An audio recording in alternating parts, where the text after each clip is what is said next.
Ini ngendikane beliau tentang meminimalkan konflik. Ini saya baca di bab Al-Mithalul Awal. Jawazu hibati thawabil qiraah wa shadaqah lil mayyit wa wusuli thawabil qiraah wa a'malil birril mayyit. Kita berkeyakinan bahwa yasinan, tahlilan itu sampai ke mayit. Itu boleh kita hadiahkan dan sampai ke mayit. Kata Bali Maksum, wa wa min masailil furu' al khilafiyah. Fala yajuzu bi sya'nihi itharatul fitan wal jidal wal ingkar. Alal qail wal amili bihi wala alal mukhalif. Ini dari awal masalah khilafiyah. Sehingga gak perlu jadi konflik yang berkelanjutan, baik kita menuntut yang melakukan itu atau menuntut yang menentang itu. Karena dari awal ini masalah furu'iyah. Sing nglakoni nggih monggo, sing nentang nggih napa? Monggo. Selama ini kan kita yang melakukan memaksa orang lain menerima, yang menentang memaksa orang lain menghentikan. Ini tidak fair kata Bali. Kata beliau itu gak fair. Wala yang bagi ayaqa bainahuma ma la yang bagi wuqu'uhu bainal akhwaini muslimaini. Kata beliau, wala in kana lil mani'i mustanadun fa inna li ghairihi mustanadan kadzalik. Kalau yang melarang tahlilan, melarang yasinan dikirimkan ke mayit itu punya mustanad, punya sanad, yang bagi yang membolehkan juga punya sanad. Kalau ada kiai yang kalau pidato nangis itu sanadnya banyak dan benar, tapi yang uraan kayak Pak Duta Besar juga banyak. Semuanya ada sanad. Jadi kata beliau sederhana saja, kalau al-mani'un, orang yang menolak itu punya sanad, kita yang membolehkan juga punya sanad. Tapi kata beliau dengan enteng, dengan ceria, ini masalah furu'iyah, nggak perlu jadi itharatul fitan wal jidal wal khisom. Kata beliau nggak perlu jadi perdebatan. Makanya pesan saya sama santri-santri kerap ya, sebetulnya masalah kita ini tercerabut dari ilmu. Coba dari awal Anda katakan yang tidak kunut itu Abu Hanifah, yang kunut itu Imam Syafi'i, maka melihat orang tidak kunut itu keren karena Al-Hanafi, pengikut mazhab Hanafi. Yang kunut juga keren karena pengikut mazhab Syafi'i. Tapi kita tidak, di zaman akhir kunut dan tidak kunut ini jadi politik identitas. Sehingga yang nggak kunut itu Muhammadiyah misalnya, yang kunut itu NU. Mana ada Basim Asy'ari sebagai mujaddid atau mujtahid yang mengharuskan kunut, atau Ahmad Dahlan yang melarang apa? Kunut. Wong dua beliau sama-sama pernah ngaji Syekh Khotib Minangkabau, pernah ngaji Mbah Mahfud ketika di Mekah. Jadi cobalah ilmu itu diperkuat sehingga kita mengatakan kunut adalah sunat menurut Imam Syafi'i, tidak sunat menurut mazhab Abu Hanifah. Sehingga enak sekali karena kita berdasar ilmu. Menyangkut sawabul qiraah atau sawabu amalil khairi, apakah sampai ke mayat apa enggak?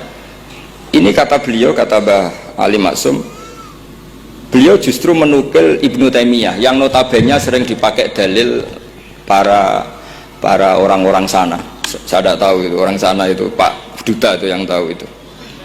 Itu kalau ini mirip kitab Said Muhammad. Jadi Said Muhammad itu kalau istidlal sering pakai Ibnu Taimiyah karena itu yang dipakai mereka. Tapi ternyata Ibnu Taimiyah, qala Ibnu Taimiyah innal mayyit yantafi'u bi qiraatil Qur'an kama yantafi'u bil ibadah al maliyah minas shadaqah wa nahwiha. Terus waqala Ibnu Qayyim fi kitabir ruh afdalu ma yuhda ilal mayyit as-shadaqah wal istighfar wa du'a lahu wal hajju anhu. Artinya gini, kita sekarang ini tidak pernah kayak Bali Maksum pakai dalil jawazu abal ihda lil mayyit itu berdasar Ibnu Taimiyah dan Ibnu Qayyim.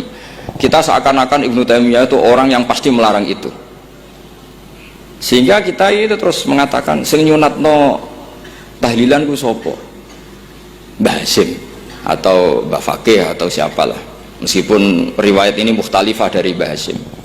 Pertanyaannya adalah terus kesannya yang membolehkan itu hanya kiai lokal itu, kiai nasional itu. Padahal zaman Bali sudah mengajarkan kita yang membolehkan ihda'u a'malil khairi ilal mayyit, yang membolehkan hadiah Yasin, Fatihah, tahlil ke mayit itu adalah orang sekaliber Ibnu Taimiyah dan Ibnu Qayyim. Sehingga dengan kita pakai ilmiah yang diterapkan Bali Maksum, kita ini merasa orang keren, orang global, orang yang keren lah. Karena guru-guru kita Bali Maksum, Mbah Hamid biasa mentahlili, Mbah Munawir semua mentahlili guru-gurunya.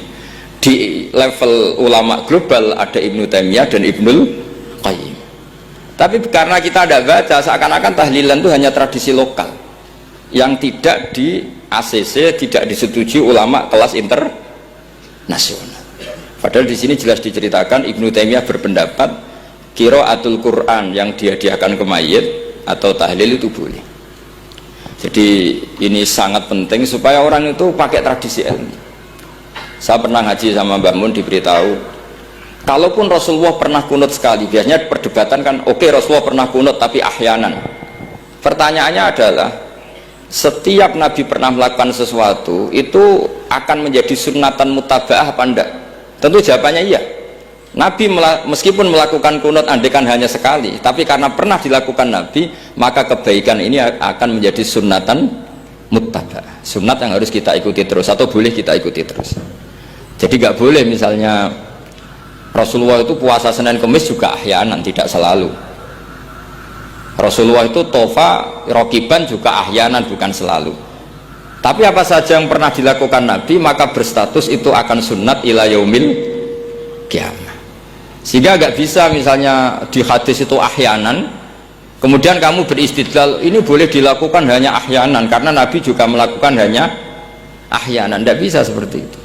Sekali Nabi pernah melakukan itu dan tidak dibatalkan lewat nasah mansuh, maka kesunatan itu ila yaumil qiyamah. Sehingga Imam Syafi'i cara berpikir meskipun Nabi kunut ahyanan, kalaupun itu ahyanan tentu kunut itu akan sunat ila yaumil qiyamah.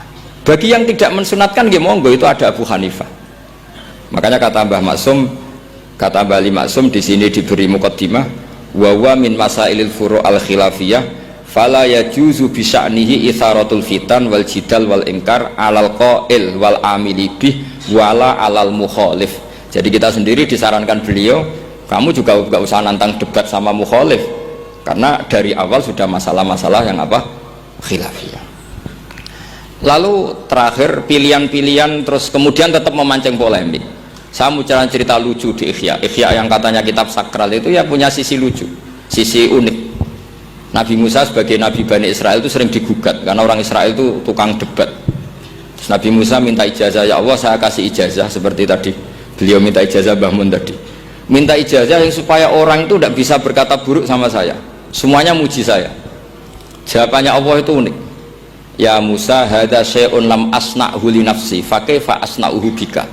Aku pangerane sering disalahpahami, apa meneh kowe katanya. Jadi makanya kalau ada orang bully beda faham itu biasa. Kata Allah hadza syai'un lam asna'hu li nafsi, itu sesuatu yang saya tidak melakukan untuk diri saya sendiri.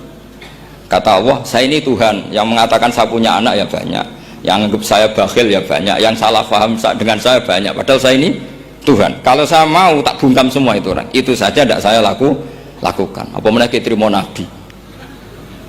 Makanya ini semoga ini saya gojlok Pak Duta Besar jadi pahala beliau, karena diantara pahala itu disebabkan digojlok orang. Jadi kalau beliau tadi gojlok saya, sekarang tak balas, kayaknya pasti menang saya karena beliau sudah tidak bisa ke panggung lagi. Yang jelas saya kagum, ya saya puji betul Gus Zofur ketika dari awal memberi gelar Ad-Dobosi tadi ternyata betul. Tapi saya pastikan itu ada sanadnya, yaitu inna min khiyari ummati fima nabba'ani al-malul a'la qauman yadhakuna jarron min saati rahmatillah. Jadi diantara umat Allah yang pilihan adalah umatku yang kalau umatnya Rasulullah tentu yang kalau banter-banter karena min saati rahmatillah. Saya bayangkan kalau saya di rumah Pak Dubes dikasih makan gratis, dikasih minum gratis, kemudian di rumah itu saya merengut saja, itu kan kurang syukur. Wis ora bayar kok merengut gitu. Sama kita pakai buminya Allah, pakai airnya Allah, pakai oksigennya Allah. Modal guyu ora gelemen merengut gitu. Itu kalau Allah tersinggung pasti Allah ngendikan falyatu probban siwa iwal yakhruj min tahti ardi wasama. Silahkan mencari Tuhan selain saya kata Allah dan keluarlah dari langit saya, dari bumi saya, daripada diusir pangeran wis ning donya ceria wae, guyu wae, sementing aja dhewean apa guyu ngoten mawon. Wassalamualaikum warahmatullahi wabarakatuh.